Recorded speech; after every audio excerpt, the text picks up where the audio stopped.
When I Am Sam came out, Yeah, Summer of Sam. I ended up somewhere where someone was watching that, like at a friend's house Sam. or somewhere. But like, I don't know, dude. I didn't even think that movie did that well. So I was really surprised when they put out the sequel to it, Milk.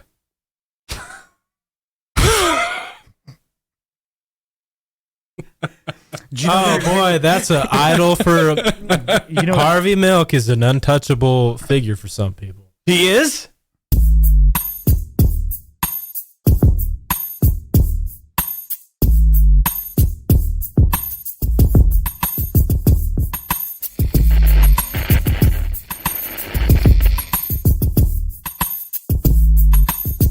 All right, ToolShed Art Club, baby. This is round two. This is round two with Myrddin. Did I still get it wrong? Yeah. What is wrong with me? I don't know if I can function. Is it okay if I just call you Myrddin? Just that might be easier. Myrddin. Yeah, that's fun.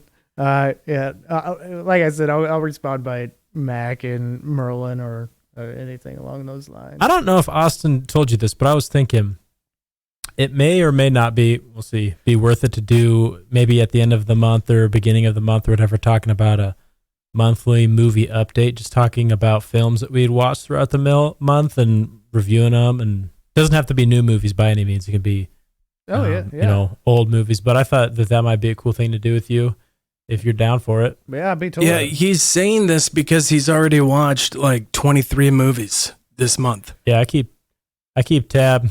I write them down. Actually, I'll show you. Before we really get started. So far this month, I'll read off the movies I've watched. All right, you guys ready? Yeah, I mean, it's going to take 45 minutes. Bullet, Friday the 13th, 1980, Friday the 13th, Part 2, Friday the 13th, Part 3, The Lighthouse, Dirty Harry, 7, Tiptoes, Friday the 13th, Part 4, Friday the 13th, Part 5, The Blair Witch Project, Friday the 13th, Part 6, Range 15, Godzilla 1997, I think, is that one? The one made in the 90s that wasn't very good. Swing Time, Friday the 13th, Part 7, Friday the 13th, Part 8, The French Connection, Jason Goes to Hell, Jason X, Friday the 13th, 2009, Hubie Halloween, the Adam Sandler movie, The Conversation, Invasion of the Body Snatchers, and yesterday I finished The General, and I had to stop watching The Bicycle Thieves today. Have you ever seen that one? What, Chaplin? No, I got. That's Chaplin, right? No, not the General is not. No, The Bicycle Thief. Maybe he did one. I don't know, but this one was made in. I don't know when it was made, but it's a talkie. It's a talkie. Did Chaplin never make it to the talkies? No, I don't think he did. No. Now it's just a delicious Mexican chip. Bicycle thief. Talkies. Ladri di Bicicletti, 1948 drama, an hour and 30 minutes. Basically all in Italian? Question mark. Was it good? You know what I want? It's good. Yeah, it's one of the. It's always noted as one of the best movies ever made. No, the one that stood out most to me on your list was Godzilla in 1997 because I remember that movie. No, dude, that's not the one with Puff Daddy. It is the one with Puff Daddy, whereas covering the Led Zeppelin. Yeah, and then Jimmy Page comes out and rocks out too alongside him. And and they're in the building. Mm-hmm. I don't even remember the movie. I just remember the music video. Well, I do too, because like Green Day, when they did also did their rendition, they did a song too, and it starts off the Godzilla song, and then it's like dun dun. I'm having trouble trying to. Oh, that's Brain Stew. Brain Stew. They did a Godzilla version of Brain Stew for that soundtrack. What? Yeah. I did not know that. It's actually, if I'm not mistaken, I almost like that version, that song. How does it go? Sheep, I'm running. What do they say? Like, Godzilla's gonna eat all Japanese. Well, in New York. Yeah. In New York. But now he's in New York City. Godzilla's creating systematic racism and genocide in New York. Oh, they don't have that. I don't think they have that soundtrack on Apple Music. Yeah, I watched it because there's a How Did This Get Made episode on that I wanted to see. I thought it'd be funny to listen to them make fun of it, so I listen to it. I remember watching it as a kid and being disappointed as a kid, but I remember the toys and stuff like that. I don't know how anyone would not be disappointed in a Godzilla movie. Dude, it's also like over 2 hours long. Way too long. No, I'm talking about every Godzilla movie ever made. He comes out of the ocean. Godzilla. He breathes fire.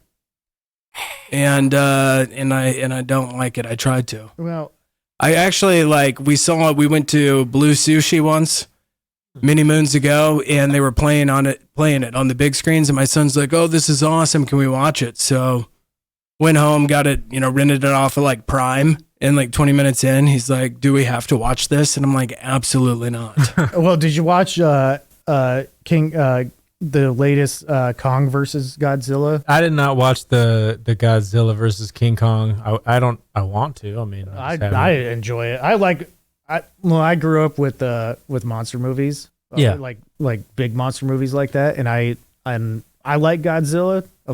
I could see why people don't like Godzilla, because it does get ridiculous. They're after like the 10th or 12th one, and then you're like, what the hell is Ronan? Ronan, and then Mothra. Like, Oh yeah, the Moth people or the Mothman. Mothra. Did you know that the Japanese company that started Godzilla was pretty pissed off about that rendition of it? That a couple years later in their classic Godzilla, they basically made that like the similar looking lizard and had Godzilla, like the actual Godzilla, beat its ass because they were just not fans. They were who was it? The Japs? Yeah, they were not cool with that Godzilla. So anyway, so that's what I've watched this month. But I don't watch. It's not every month that I watch that many. But I was trying to watch basically a movie a day, and I told my wife, I was like, "What if we watch every Friday the 13th movie this year?" And she's like, "Why?" She didn't really want to, but I was like, "Let's just see it." So yeah. That's what she's down. You've been watching every Friday the 13th. We did watch them all. Yeah, I mean, Freddy versus Jason wasn't on that list. I'm sure we'll get around to it before October ends. So last night I watched Arlington Road, and it's awesome. Very good movie. It shows you, how a patsy can be made. It's psychological warfare. Yeah, I love doing. And I identified with Jeff Bridges quite a bit because people would look at that and go, "How could he fall for that? How could he get tricked by his neighbor?" Emotional manipulation. Is it similar to the Manchurian Candidate? The Manchurian Candidate, I feel like it's kind of like that. No, Manchurian Candidate's where they get, where he's programmed, and so he's kind of not like a real human being.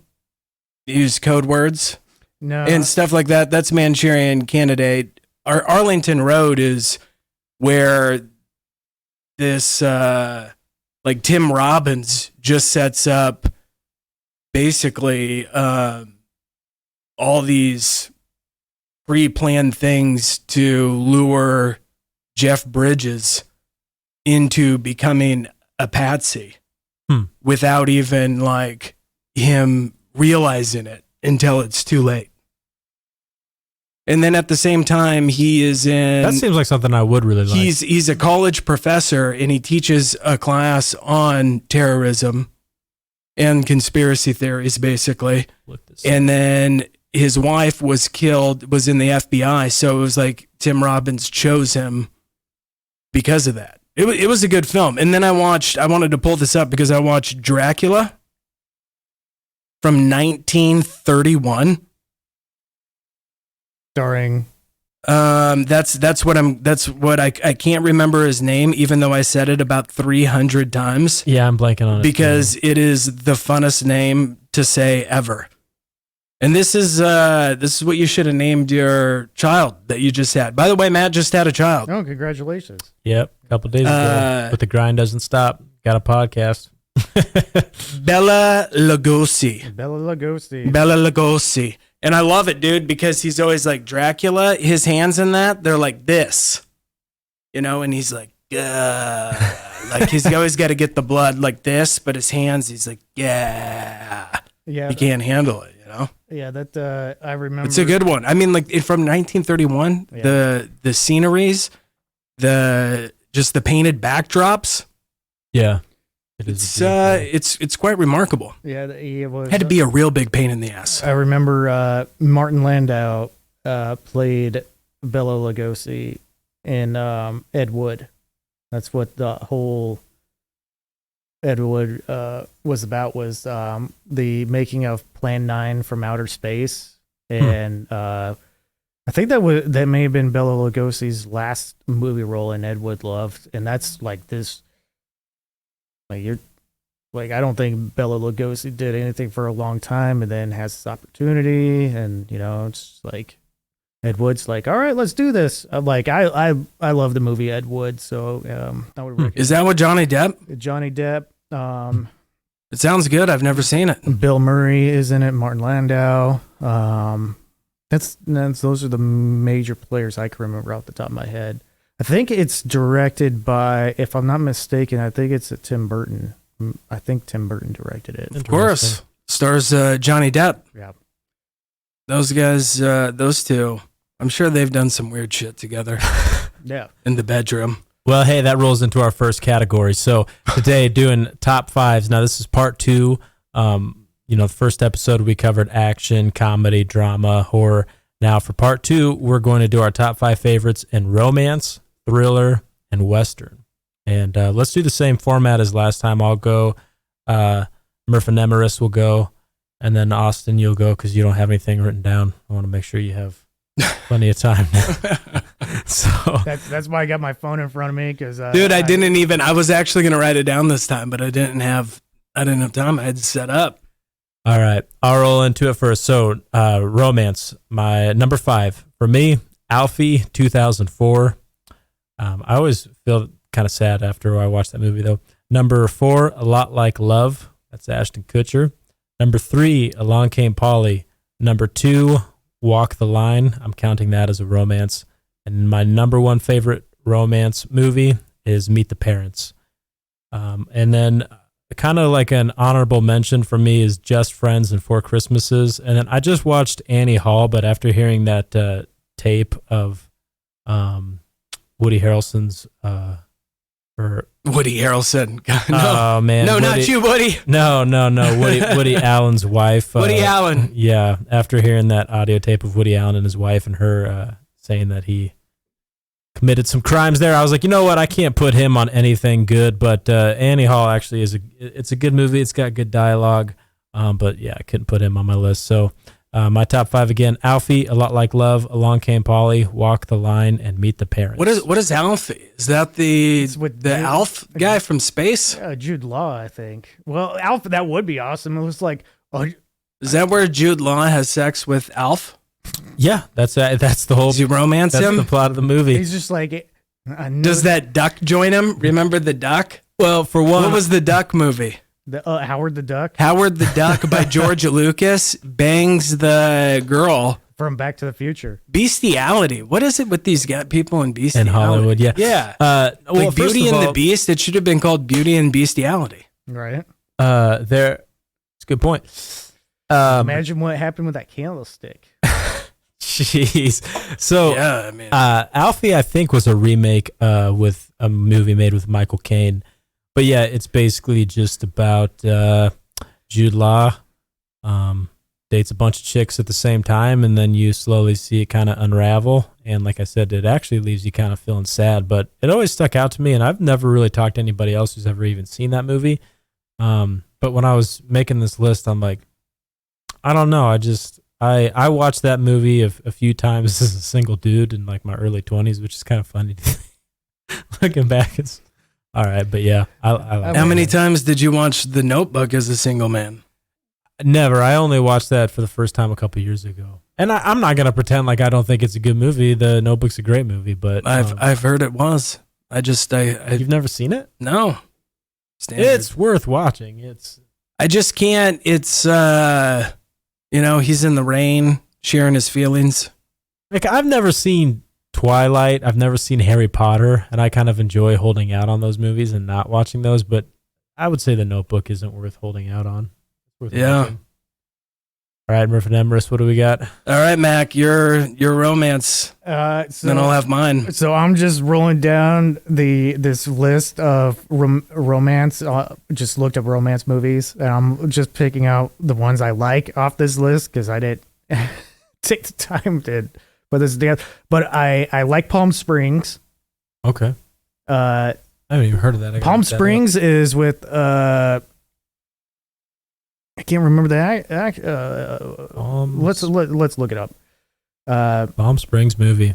Yeah, we're gonna have our phones out this whole movie. It's got Andy Samberg in it. Andy Samberg, Kristen Milioti. It's basically a time traveling movie. Stuck in a time loop. Two wedding guests develop a budding romance while living the same day. I think I have seen this movie. Yeah, it's pretty good. I've seen that movie. It is funny. Yeah. Princess Bride. Oh, dude. Yeah. Okay. Princess Bride. Yeah. And then everything else. Why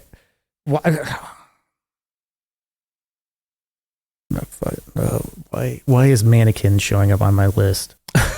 Is Mannequin a love movie? I remember I've only seen that when I was a kid, and I was very confused. I dislike Mannequin so much just because of the theme song for that movie pops up all the damn time, and I'm just like, it just reminds what is the theme song for it? I don't want to get it stuck in my head, so I'm like blocking it out my mind right now. No, you have to. You have to have it ruin your night for us. It's oh my god. I like how you could just see the anger, like when he saw Mannequin on the list. What did you just Google romantic comedies? Yeah. So nothing's gonna stop us now. Oh, that's nothing's gonna stop us now. Like, we could build this dream together. Oh man, now standing strong forever. Yeah. Oh yeah, dude, I'm done. I need to add that. I'm done. I'm adding that to my Apple Music right now. I'm probably only listening to that on my way home, and nothing else. Stop. But whenever that song comes on, by Starship, is that who sings it? No, I'm not entirely certain. It's got to be from their 1987 album, No Protection. I don't really watch a lot of romance. Hey, man, wasn't the 80s all about protection when they just started to figure out AIDS and venereal diseases? Yeah, but I mean, like, there was a learning curve. Needed penicillin. Dude, you should see have you ever looked up the AIDS commercials from the 80s? You have never seen, they are on caliber with basically... you wouldn't be able to tell the difference between an AIDS commercial and a commercial for nuclear warfare. There is now a danger that has become a threat to us all. It is a deadly disease and there is no known cure. The virus can be passed during sexual intercourse with an infected person. Anyone can get it, man or woman. So far it's been confined to small groups. But it's spreading. So protect yourself. And read this leaflet when it arrives. If you ignore AIDS, it could be the death of you. So don't die of ignorance. So Mannequin's not in your top 5. Mannequin is not in my top 5. All right, so we got Princess Bride and Palm Springs. Palm Springs. I'm also... I am not prepared. I want to say Across the Universe. Okay. It's that. It's the one with nothing. It's basically a Beatles album. Oh yeah. Okay. Yeah. I love The Wedding Singer. All I know is that to me, you look like you're lots of fun. Yeah. Like. Open up, yo. Hey, Wedding Singer. You know who's in that? John Lovitz. Oh yeah. Dude, the fighter. And then he's like, he's losing his mind or whatever he says, and the curtain closes. Yeah. So good. He's like, well, I guess they were hookers, but I don't remember paying. That wasn't John Lovitz, obviously, but what's his name? Steve Buscemi. That character in that movie is so funny. Dude, another movie I cannot believe that I have not seen. Wait, what's our genres today? Romance, thrillers, and westerns. Okay. Maybe this counts as a thriller, so I'm gonna hold tight. Have you listed your 5 yet? Can't hardly wait. I want to go with that. Oh, Can't hardly wait. All right, so run through your 5 one more time. Rapid fire them. Rapid fire my random selections. Oh my god, Princess Bride, Palm Springs. I don't even remember what else. Across the Universe. Across the Universe.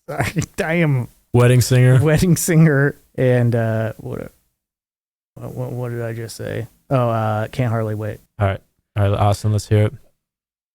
all right. Well, this is a hard. Shit, I want to say True Romance. Damn it. Oh, that's what would you swap out Can't Hardly Wait. for True Romance? For True Romance. I mean, sorry about that. okay. I had that on my list. Wait, True Romance. Wait, that's the one with the hooker who he killed. It's with Christian Slater. Yeah, I just watched that. If I didn't, I must not have dude, with Gary Oldman, who plays the dude in the dreadlocks, because he's the greatest actor of all time. I watched that last month in September. I must have watched it. One of the best interactions in cinema happens in that movie of Dennis Hopper and Christopher Walken. Well, I guess I'm a banana, and you're an orange, or something like that. It's just like Yeah. Oh yeah. That movie is really good. That is a really good movie. All right, awesome. All right, so I'm man, you said Princess Bride. That's one of my favorite movies. Yeah.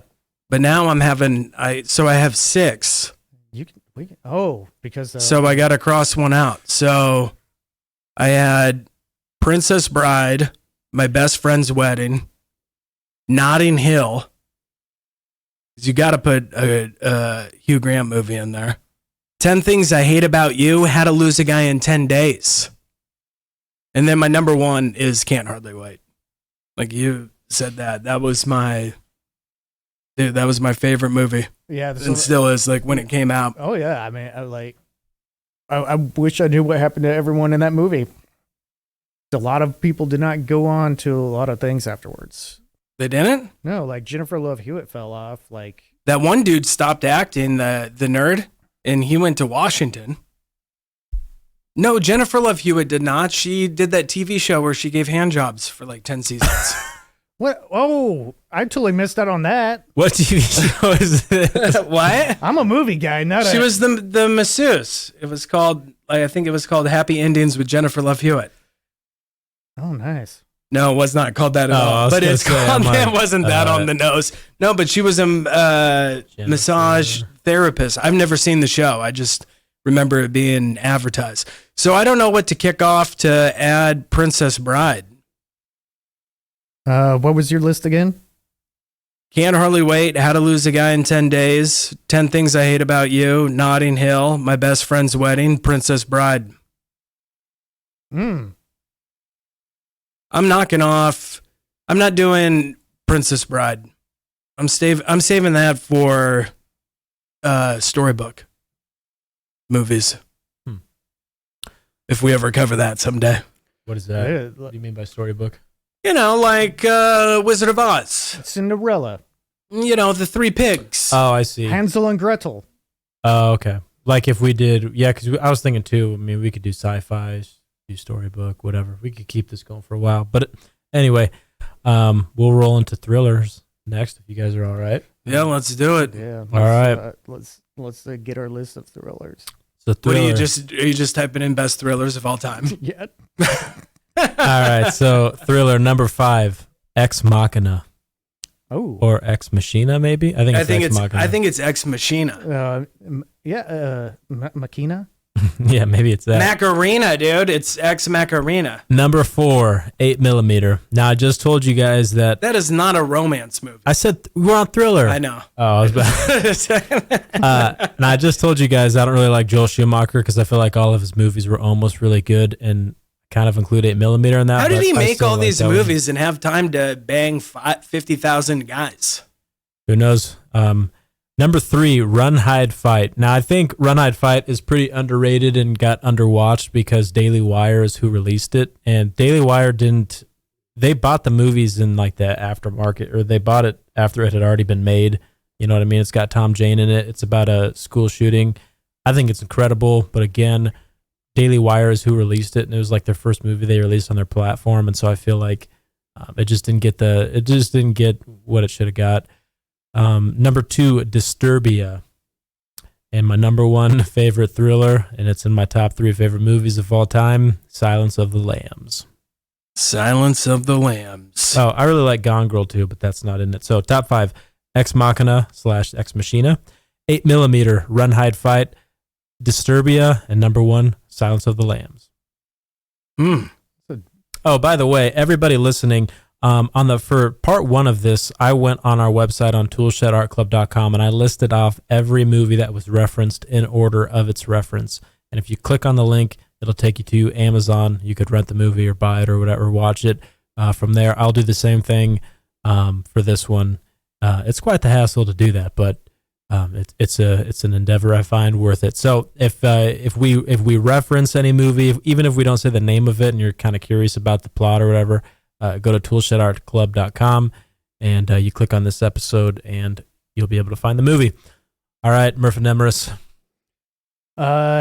Compiling my list, and as of right now, I'm looking at 7. I just watched that recently. Yeah. The Prestige. Nice. You all right? You chose The Prestige before. Yeah. Can you double dip? I'm double dipping. He's double dipping. I allow it. We need the judge's mallet. Memento. That's on my 2 watch list. I haven't seen it yet. Old Boy. And let's find another Myrddin's favorite amongst this list that is totally arbitrary right now. I've seen the cover of Old Boy, but I don't know anything. Well, there's the Korean one, and then there's the one with Josh Brolin. 2013, it looks like. The original? No, the original is like 2002, I thought. Yeah. But yeah, it's pretty incestuous plot.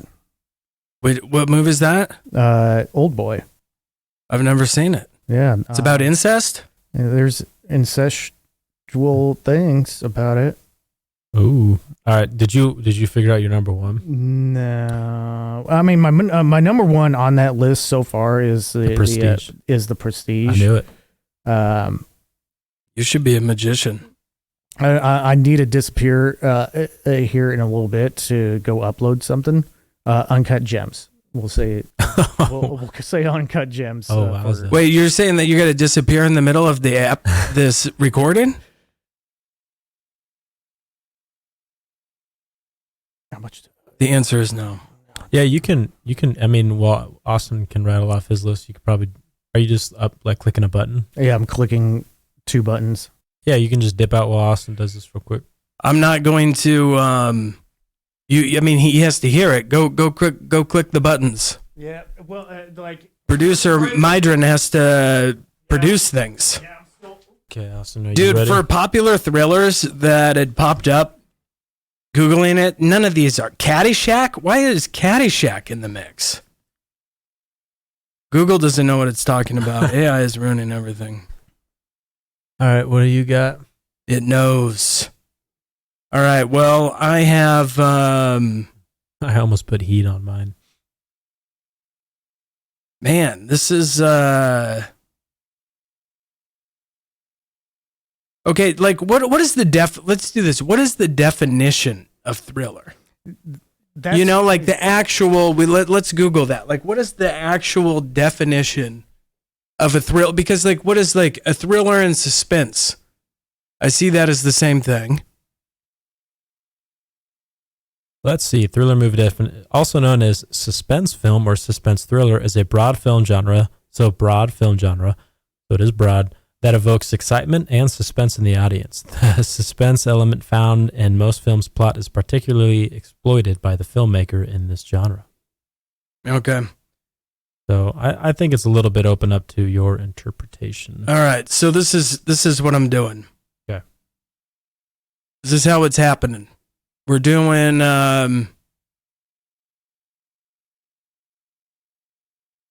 Just go to ChatGPT and type in no, these 20 are ones top 20 thrillers. I'm trying to find the actual, like the other ones when we did the episode 1.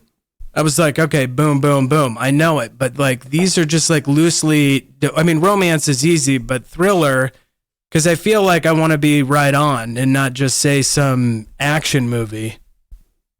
Dude, part 3 of this episode is going to be me kicking you both in the nuts repeatedly because I just had a baby 48 hours ago and I'm the only one here with stuff written down. Because you were at home with a baby writing things down. Good point. You've watched 23 movies this month. You have the time. That's my number one thriller, The Nut Kid. Like I just had a baby.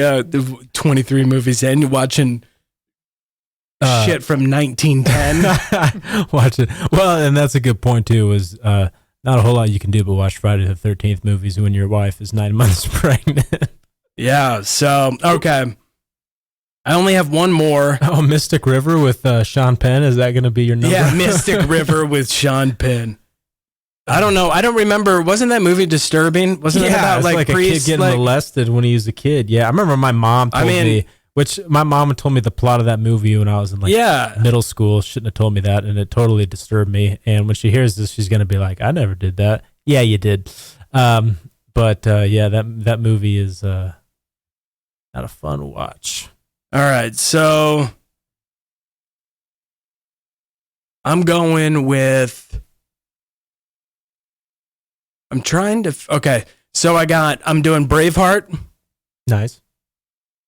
Falling Down. That's not a comedy? No, that's funny. Training Day. Fargo. Okay. Arlington Road. Okay. Boom. There we go. And guess what? I just watched Fargo for the first time in my life just a few nights ago. Oh, dude. How did it come out in 97? I never saw it. I haven't even seen it yet, but it's on my list. It's wild, dude. The acting in there is it's just so good, dude. It's on HBO. I will watch this soon. The series is pretty good too.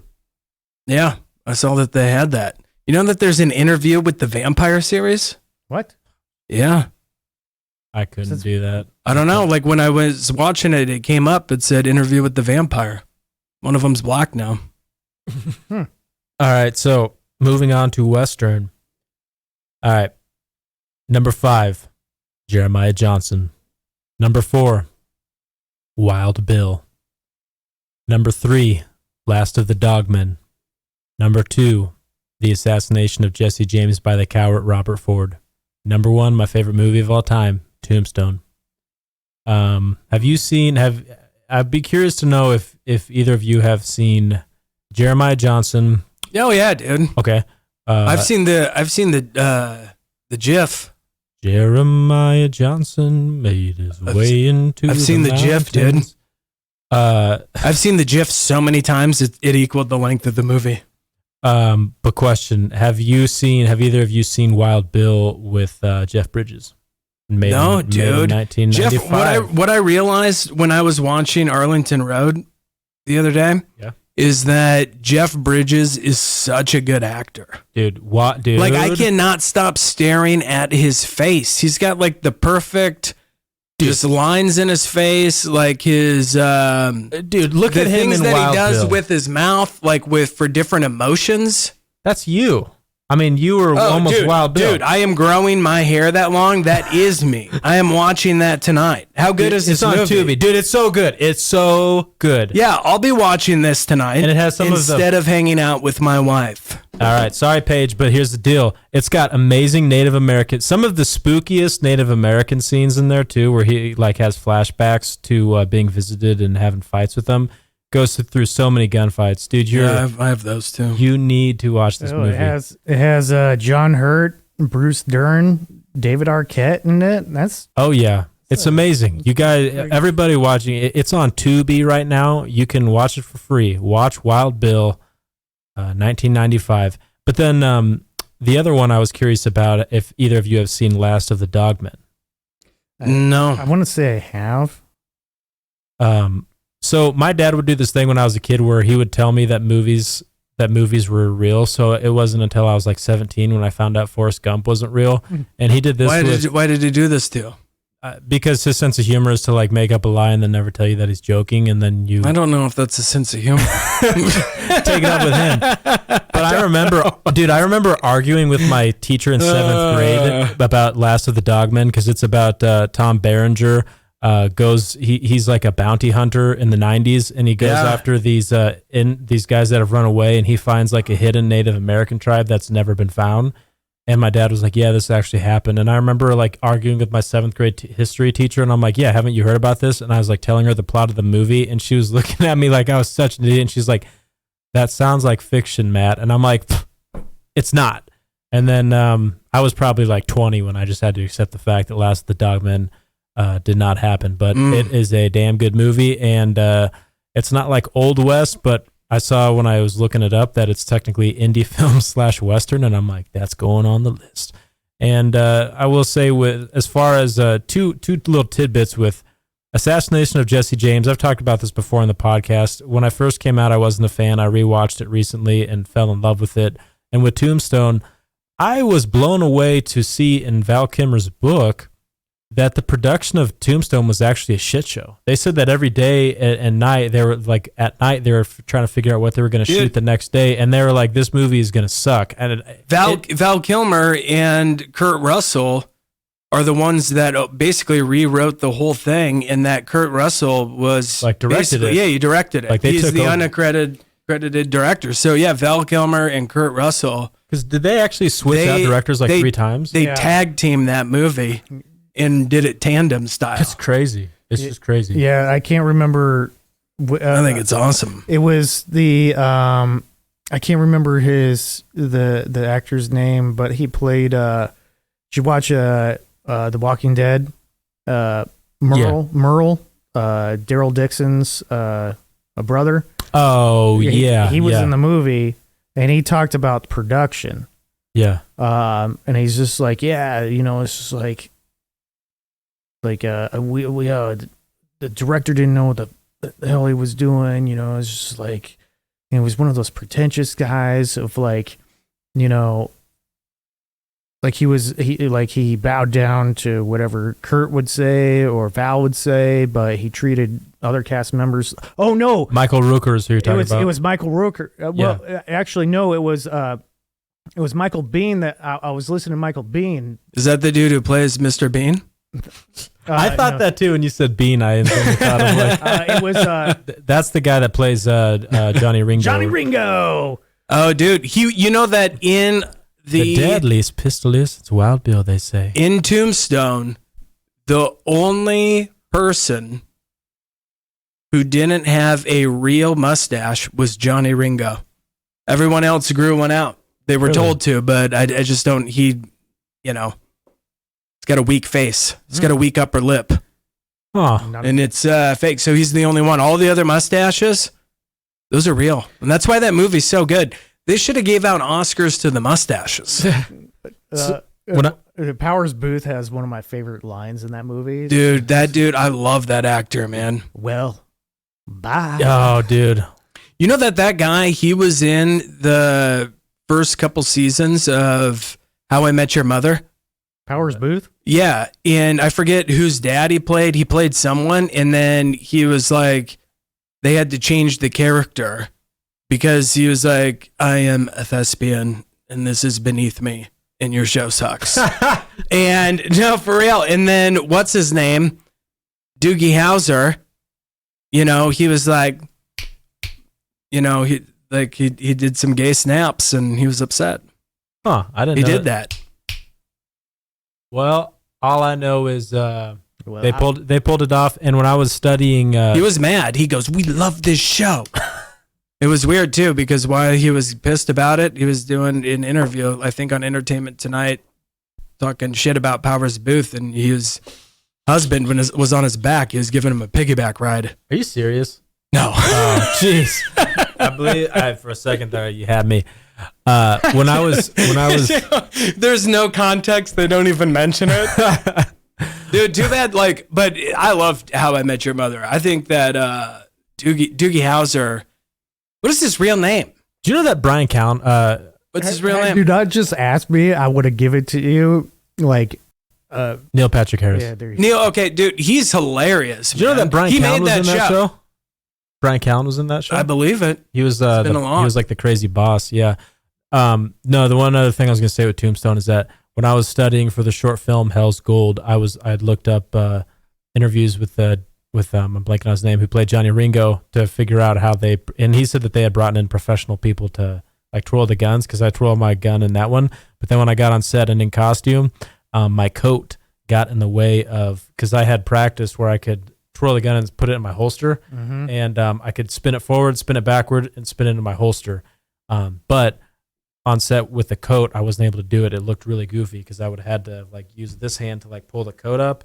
And so unfortunately in that film, if you watch it, you do not get to see how damn good my twirling was with the gun at that point. But it was, we're still proud of but you. I watched that scene so many times where they're spinning the cup and quoting Latin at each other. So anyway. Yeah. In Tombstone? Yeah. So yeah, when he was going, he's like, we Yeah. got ourselves an educated man. now I really hate him. In vino veritas, archis carachis. So top 5 Westerns: Jeremiah Johnson, Wild Bill, The Last of the Dogmen, The Assassination of Jesse James by the Coward Robert Ford, and number 1, Tombstone. All right. By no means in any particular order.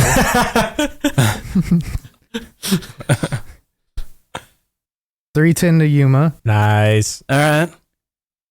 Unforgiven. Once Upon a Time in the West. Okay. A Fistful of Dollars. Yes. And Tombstone. Yeah, There it dude. is.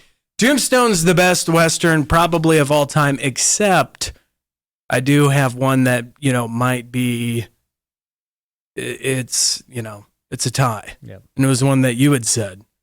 But I love Tombstone too, because the friendship between Wyatt Earp and Doc Holliday is such an awesome example of like true male friendship. Oh, 100%.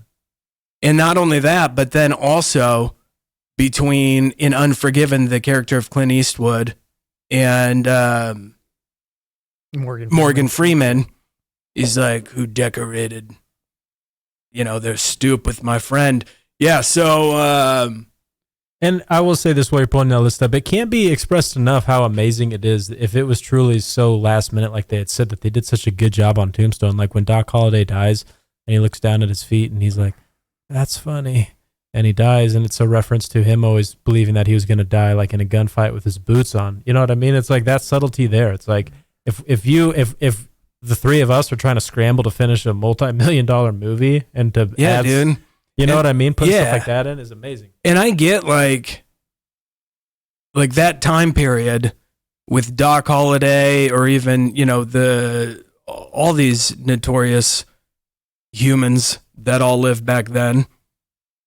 They always face death every day. Gunfights, gambling, drinking, because Dysentery. life had to suck so bad that they were probably just trying to find a way out. And here Doc Holliday makes it to a hospital bed and dies. He's been like, I've been trying to kill myself with booze and opium and gunfights my entire life. Yeah. But it was the tuberculosis that took him. The old TB. A Fistful of Dollars makes my list because one of my favorite shots in cinema happens in it. It's towards the end of the movie, and it starts off with a shot of Clint Eastwood's boots as he's walking towards the town center. Then the next shot, it pans up. It tilts up to his face. The shot immediately after that is the camera's on the ground on the boardwalk, and the boot comes in a frame of the bad guys. Mm-hmm. And then all three of them walk towards the well into the center of the town center. And just that visualization is one of my favorite shots because it just shows, the triumph of good. He's big, bold, and like about ready to conquer it. And the visual storytelling of the bad guys were big in the beginning, but now they're getting smaller and going to be, something's going to be about ready to go downtown. And just the framing of the shot was well orchestrated, and just how they ended up is just a beautiful shot. Dude, a few nights ago, I watched Ghostbusters with my son for the first time because I thought he was old enough. Mm-hmm. Now that he's 11, and just knew that he wouldn't, be too terrified because there's some scary stuff in it. Yeah. And I didn't realize this, but when Bill Murray goes over to Sigourney Weaver's house for the first time, on her counter, she has eggs and a packet of Stay Puft marshmallows. Foreshadow style. Wow. Yeah. And then why the hell would you have eggs and marshmallows? She lives in a penthouse in New York. What is she doing with marshmallows? Right. What are marshmallows? Marshmallows is you gotta have an outdoors area. Yeah. And Sigourney Weaver in that movie, she's not cooking s'mores over candles like in Sandlot. You don't know that. What if she's just like, I know it. It's like drawing. I don't know though, dude. Like it was hard for me because I watched that with my son, but there's a few, it's got very sexual undertones to it. Like I am the gatekeeper. Where is the keymaster?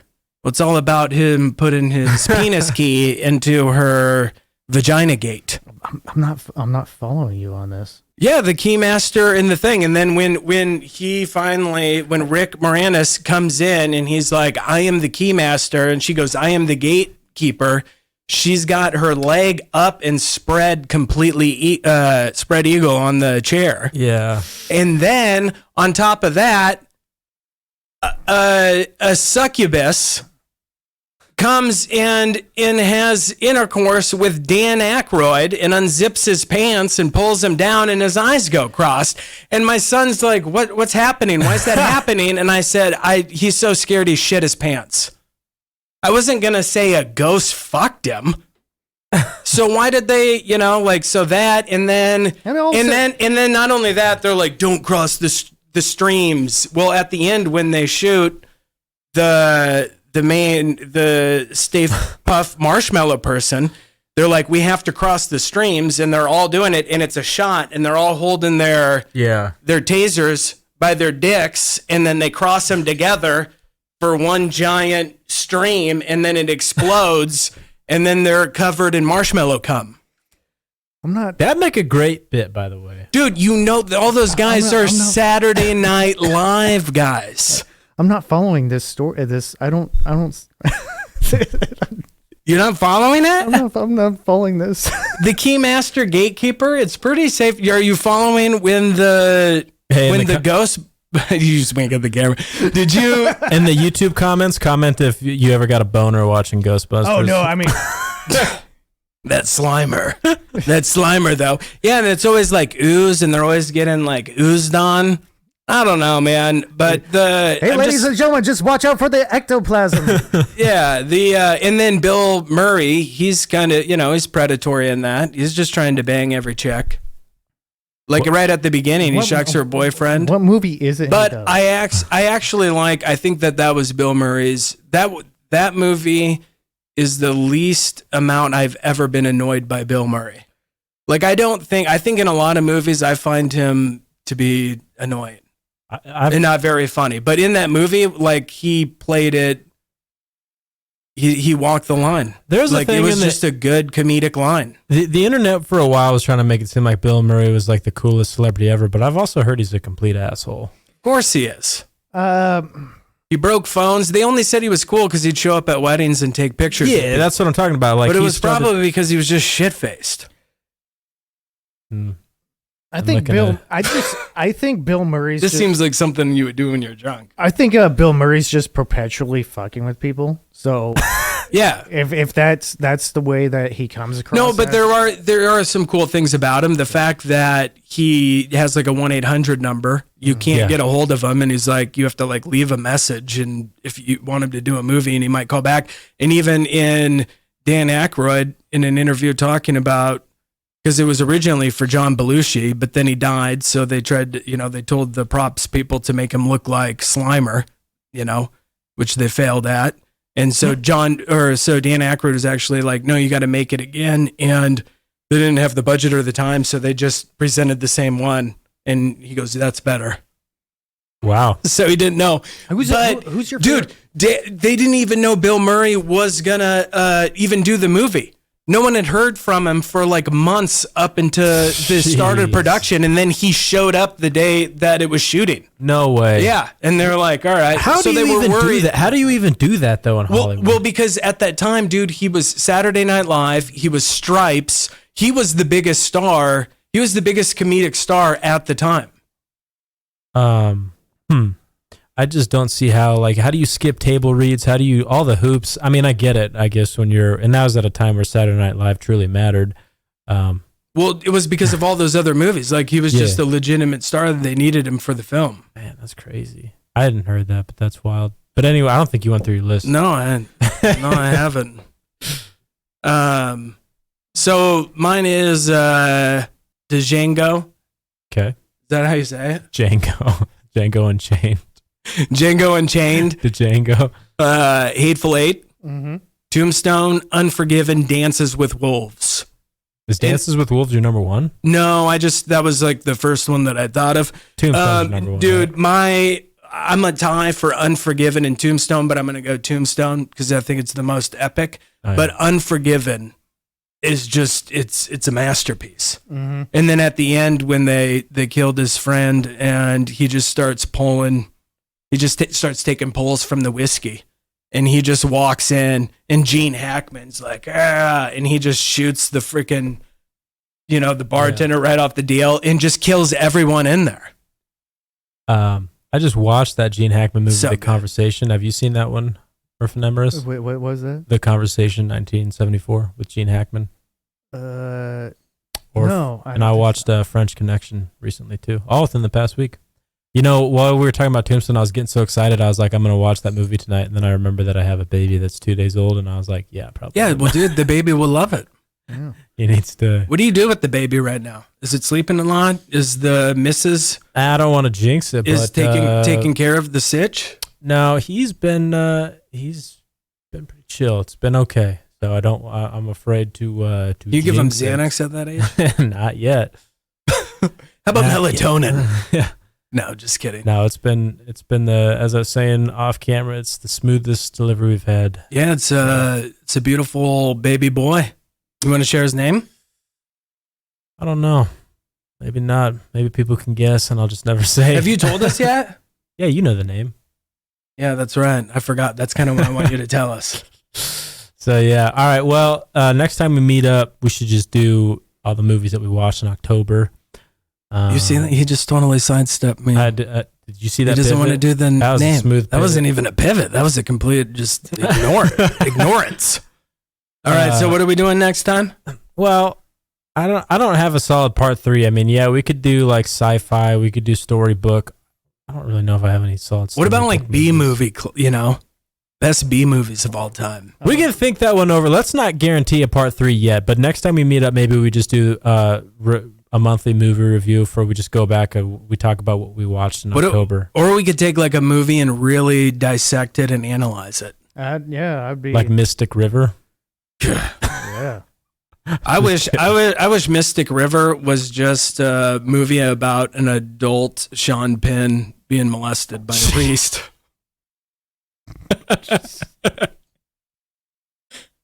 No, and he was playing his full retard character. What's the I Am Sam?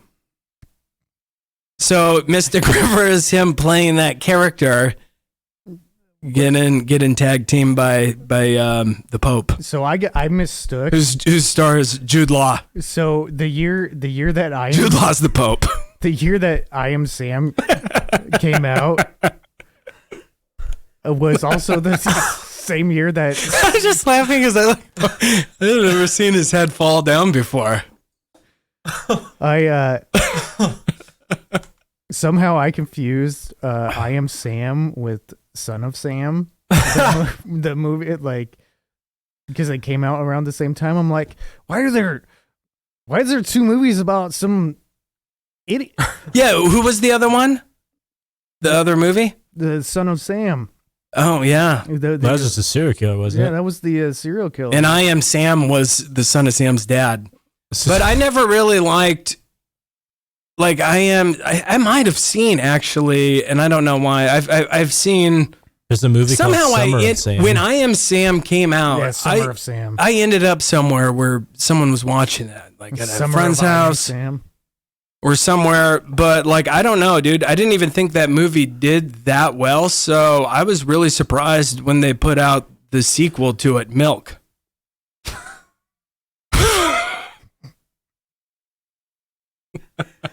Oh boy, that's an idol for Harvey Milk is an untouchable figure for some people. He is.